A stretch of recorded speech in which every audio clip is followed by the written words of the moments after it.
Hello teachers! So since malapit na yung ating end of term, ngayong September 2, tapos na po tayo and beginning na ng ating end of term para sa term 1. So in demand naman ngayon yung ating hindi mawawalang mga trainings, inset, school learning action cell sessions. So isa sa mga request sa atin is ang magpakita tayo ng ating sample training activity proposal design inline sa ating Slack ngayong school year 2026 to 2027. So, eto po, please watch this video and paki-pause na lang if ever gusto nyo makita yung pinaka-content.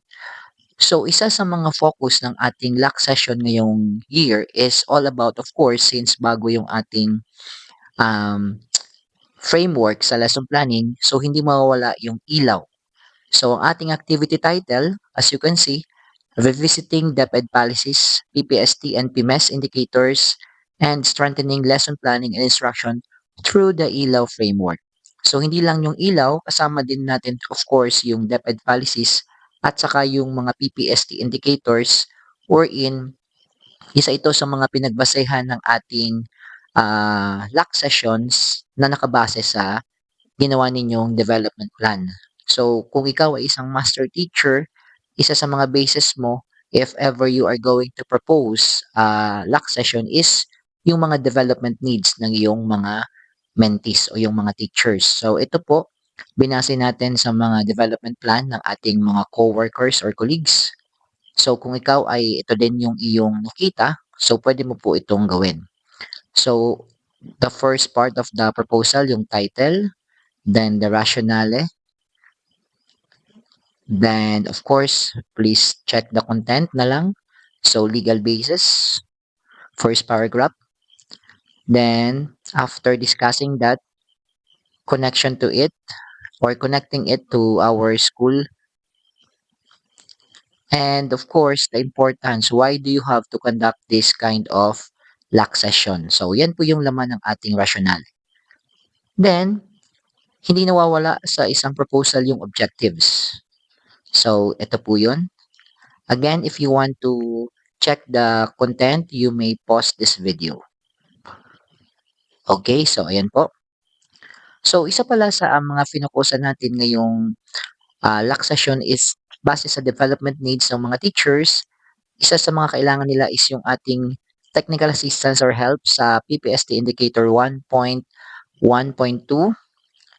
Applied Content Knowledge Across Curriculum Areas, PPST Indicator 1.4.2, to improve numeracy and literacy achievement. So, ito yung nakita natin na kailangan sometimes when they have to integrate other learning areas and how to improve literacy and numeracy since isa ito sa mga binibigyang tiin ng ating mga heads kung paano mapapataas yung literacy and numeracy ng mga bata.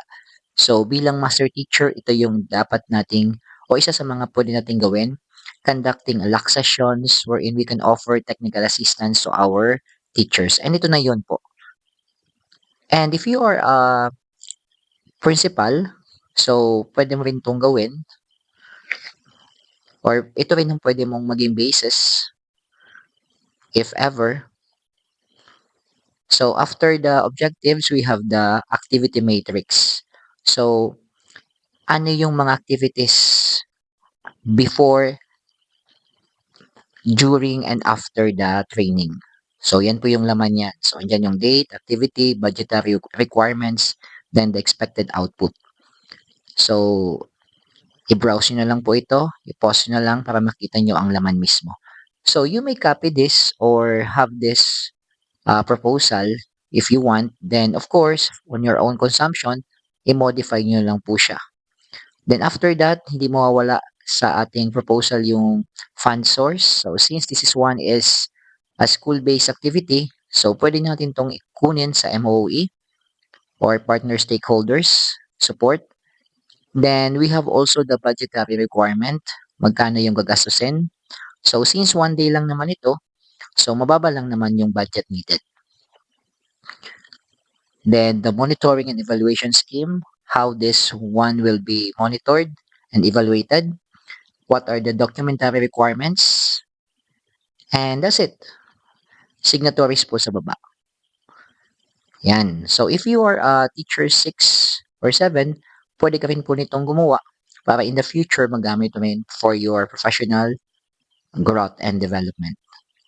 So, approved ng inyong supervisor, recommended by ASDS, and approved by your SDS, I mean. Then, of course, the attendance sheet, hindi pwede mawala. Ayan. Then, we have also here the training matrix or ang program. What are the things to be done in specific time. Ayan. So, pwede nyo po itong maging basis. Okay, so kasama din po sa inyong proposal is yung ating working committees, yung inyong mga co-teachers. So please include them.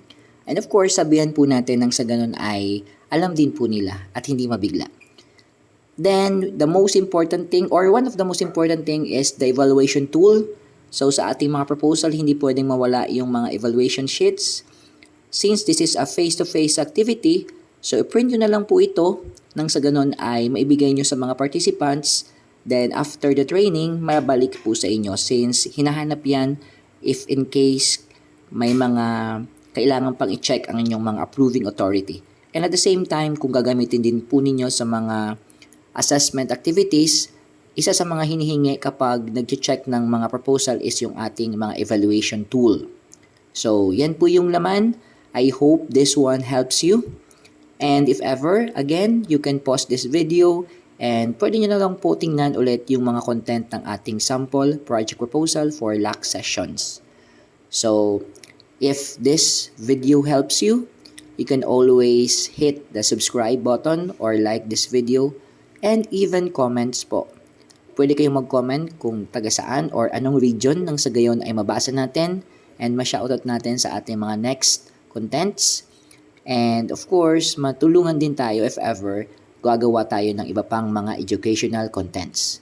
So again, this is Teacher Jed and thank you for giving your time sa pagpunta sa ating simpleng channel.